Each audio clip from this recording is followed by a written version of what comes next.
EU leaders have been shamed after they disinvited Priti Patel to a meeting in Calais on Sunday to discuss the migrant crossings crisis in the English Channel. The Home Secretary's invitation to a meeting in Calais on Sunday of ministers from France, Belgium, the Netherlands and Germany was rescinded. The meeting is scheduled to discuss the migration crisis unravelling in the English Channel. Italian MEP Marco Campagnozzi believes not inviting a UK representative was driven by the minister's inability to accept Brexit. The Lega politician in the European Parliament said, "Some EU ministers met today to talk about the crisis in the English Channel without inviting the UK. The hysterical and childish attitude of those who demonstrate every day more and more that they are yet to understand the reasons behind Brexit continues." France is to put forward proposals for tackling the Channel migrant crisis as the Interior Minister suggested talks with the UK could resume. Gerald Darmanin has said Prime Minister Jean Castex will be writing to Boris Johnson on Tuesday with proposals for a balanced agreement between the UK and the EU.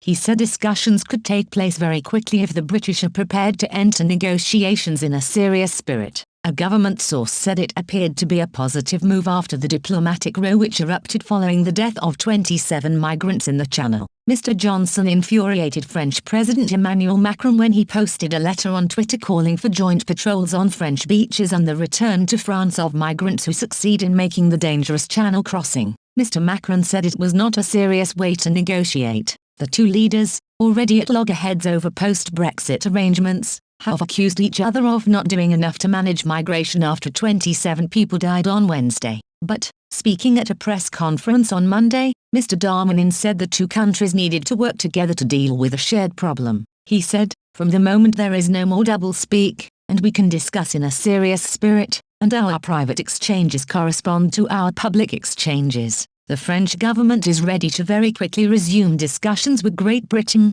Mr. Darmanin also said the proposals by Mr. Castex could include ways to open up legal routes to the UK for asylum seekers and to allow unaccompanied minors to join relatives in Britain. However, he said France could not accept the practice of turning back boats at sea, adding, "This is a red line for the French government." Asked about Britain's proposal of joint patrols to prevent more boats from leaving French beaches, Mr. Darmanin said, "Can you imagine French policemen on British beaches? We are not the subcontractors of the British government." The main issue of the attractiveness of the UK is without doubt the main reason of the situation that we face. Mr. Johnson is due to hold talks online with another of the key European players, Belgian Prime Minister Alexander De Croo. Downing Street continues to insist a returns agreement, as set out by Mr. Johnson in his letter, would be the single biggest deterrent to migrants attempting the Channel crossing. Following French criticism that British labour market rules make it too easy for migrants to find work,